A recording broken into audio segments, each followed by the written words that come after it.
Hello class.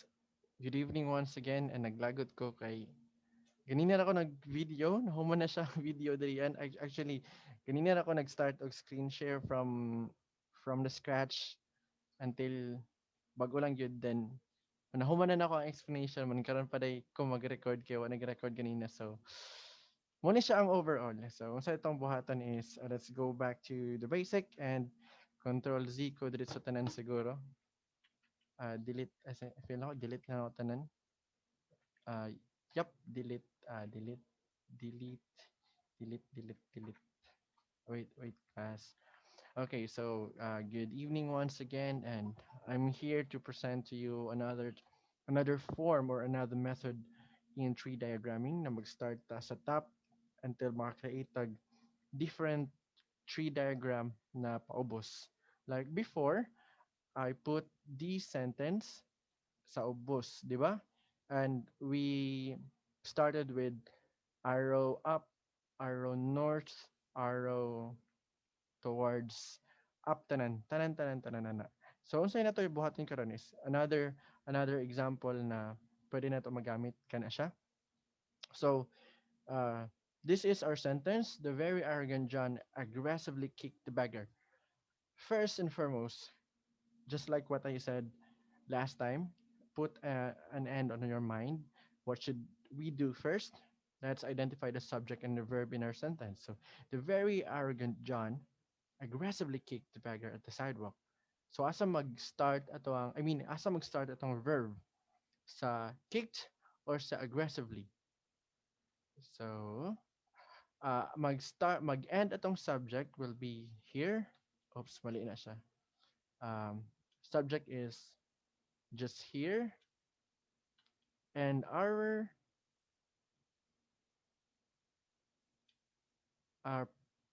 our predicate starts here, aggressively kick.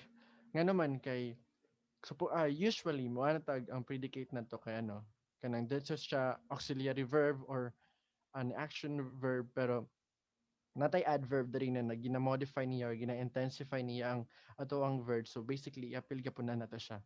Okay? The very arrogant John then kick the beggar or aggressively kick the beggar. Okay? So let's start with tree diagramming. And what should we do first? Let's put S. Just like what I told you, katong sa reference na gihatag na ko bago lang about the initials. So S is for the sentence. And next is we need to divide S with our subject and our predicate. And what are those? Ang subject na to is called noun phrase or the NP. And our predicate is called verb phrase or the VP. Okay? So next, what should we do? Um, digit lang class kay na chat. Okay. What should we do? Since we already have these NP and noun phrase, and let's put into our mind that the noun phrase in here is the overall subject because they are congruent. NP is the subject. So basically, the very arrogant John is our whole NP. And what should we do is we need to dissect these four words, why we created NP, okay? So let's start with the. What is the? The is a determiner.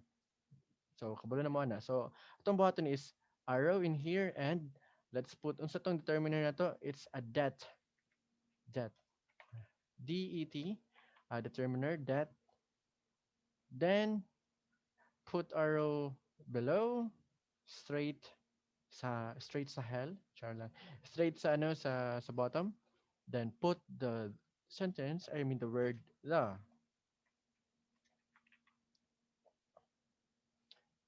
Next, what should we do next? Basically, we have very arrogant John. Kung wala ni nato ang ano, kung wala ni nato ning ato ang the, so very arrogant John. Then we have very and arrogant. And asa man diri ang an adjective or asa diri ang ato ang adverb. So basically ang adverb hatay siya intensify siya sa ato ang adjective or verb or kauban niya adverb. So ang arrogant dre is an adjective. So very is the adverb and arrogant is the adjective.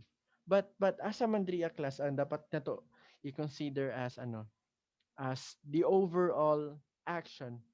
Is it the adverb or adjective? I mean, look, if we use this one, very John. So na by sense na very John aggressively kicked the beggar. 'Di ba wala man? So kung wala na to ang very dria, it means that arrogant John aggressively kicked the beggar. Okay? So it means that this phrase, wait a minute. This phrase, very arrogant, is called or can be considered as adjective phrase. Nga naman kay adjective man na to ang gihad word diri to intensify the John or to modify the John as our subject. Okay? So again, we cannot say the the very John. Dili siya pwede. So bisan pagkwaon na to ang very the arrogant John or the arrogant John. So basically this part wait a minute. A very arrogant John is what we call an adjective phrase because it is an adjective that modifies or intensifies John, our subject. So what should we do? Draw another arrow, then put, since adjective man to siya dito ADJP. Tama ba ang ako ang kon? ADJP. Okay. Then that is an adjective phrase, di ba? So unsaon na to pag-divide na itong adjective phrase na tayo ginatawag na ang adverb which is ang very. Then ang isa is an adjective, the arrogant. So magbutang ta diri ano? Wait a minute.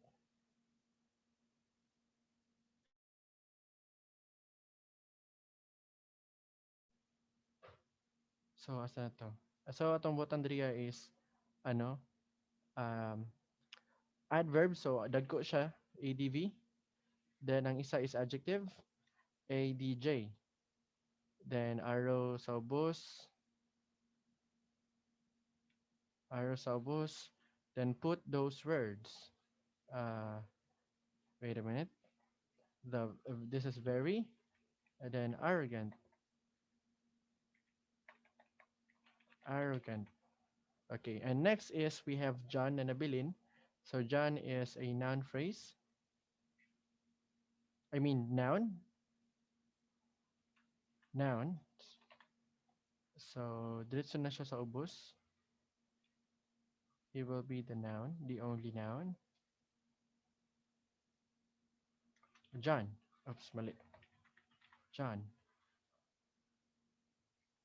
Okay, so na-gets ba ninyo diri na part? I hope na nag-gets ninyo. So basically, what we did is giuna na to daan like gi-divide na to una ang sentence into NP and let's find out nganong natay NP. So gi-kuan pa nato siya gi-dissect na to siya para maka-create tag NP. So gisa-isa na to siya from determiner to adjective phrase to noun. And naka-come up na tag uh, phrase na the very arrogant John. And this is our noun phrase, the whole noun phrase or the whole subject. So what should we do next is we have this one, verb phrase. And again, asa nag-start atong verb phrase? Nag-start siya sa aggressively. And aggressively is what? Is it an adjective or adverb? Since nag-hatag man siya meaning sa verb, so it is an adverb. So let's have an arrow. Iba layo kay siya, no? Pero that's correct. This is an adverb. So dako siya na ADV. Mauta tanaw ni. Wait. ADV. Okay, good. Next is our arrow down and diretso siya. Aggressive. Aggressively. Okay. Next is we have kicked. kick is basically our verb. So mahatag na po ta dira, and this is our verb. This is V. Dako siya na V. Then put arrow again. Then kicked.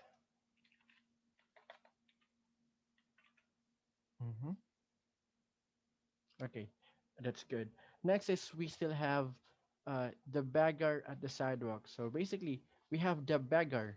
Then lahi pud ang at the sidewalk. Kay nga naman, the very arrogant John aggressively kicked the beggar.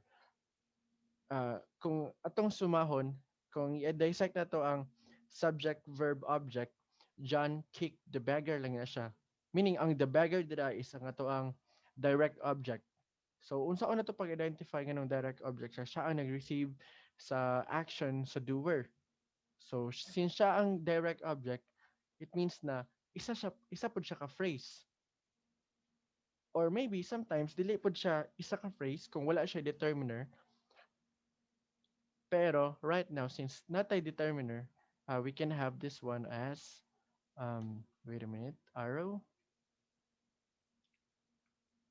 And we should have, dili man ta, di ba? The beggar ang ato ang direct object. So, since kabalo naman ta daan na ang the is a determiner and beggar is a noun. So basically, we will have noun phrase.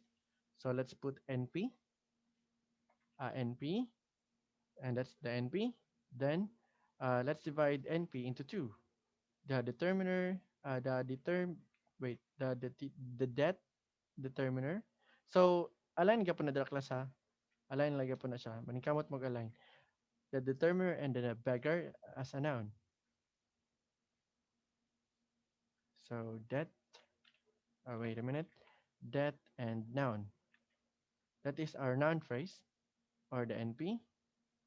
Then draw below, below, and put the words. Um, oops, the beggar. Okay, that's very good. We have aggressively kicked the beggar, and we still have three words the at the last part, and this is at the sidewalk.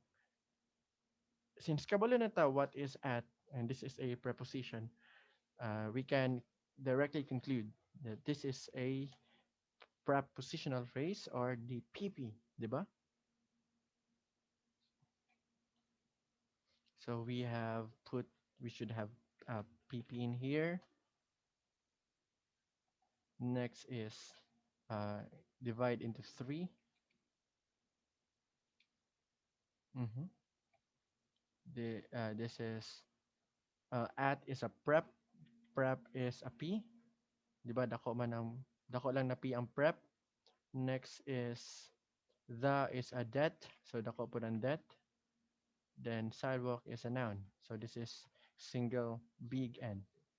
Then diretso siya, arrow down, arrow down, arrow down. And we will have at the beggar. Tuldok. I mean at the sidewalk. A sidewalk. Tuldok. Okay, so finally we have our sentence below. The very arrogant John aggressively kicked the beggar at the sidewalk. And in order for us to have this sentence, we created NP and VP as our subject and as our predicate until we come up with this as our sentence. Okay, so I hope everyone got my point why it is easy for us. I mean, I think it would be easier for us to have tree diagram or to identify the correct structure of the language or the sentence if we use this method. And the point in here lang din is para maka-use ka ni na method, you need to be familiarized with those things that we discussed, like how ngano unsaon na to para na ay um, adjective phrase or adverb or adverb phrase or noun phrase or prepositional phrase. Kung kabalo na mo ana, pwede na mo makagamit ani diretso, okay? And mo to ang pinaka, like kung master na mo to, mo to ang nakadagdag points para magamit og ginani. So basically, I hope na kani inyong tunan because the international like standard of what I'm talking about is they are using this one. Even the exams siguro sa let, yes, na mga point na sila inani ang ilahang gigamit kay ang katong gigamit nako last time is kato more siya tinamban it was a simpler one and it was introduced by my previous professor at USAP, and she's really brilliant and um ma-recommend gito na ako siya na no na part pero kani please kanang focus ani na method because isa ni sa pinaka-importante during salat ninyo. Okay?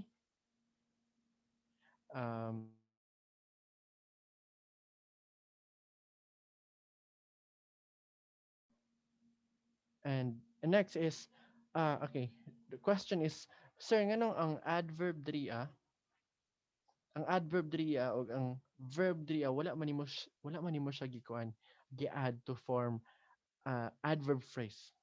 Okay, sir nga naman because uh, the reason is just what I said last time, you cannot create a verb phrase or adverb phrase using the verb. In order for you to create verb phrase, you need verb phrase, verb phrase plus noun phrase or prepositional phrase. You should not, as always, you should not like accompany adverb plus verb in order for you to create another phrase. Since an adverb is individual and verb should always be individual, hindi siya dapat mabutangan o bisan pag na siya adverb or adjective or any something, always gina siya individual, okay?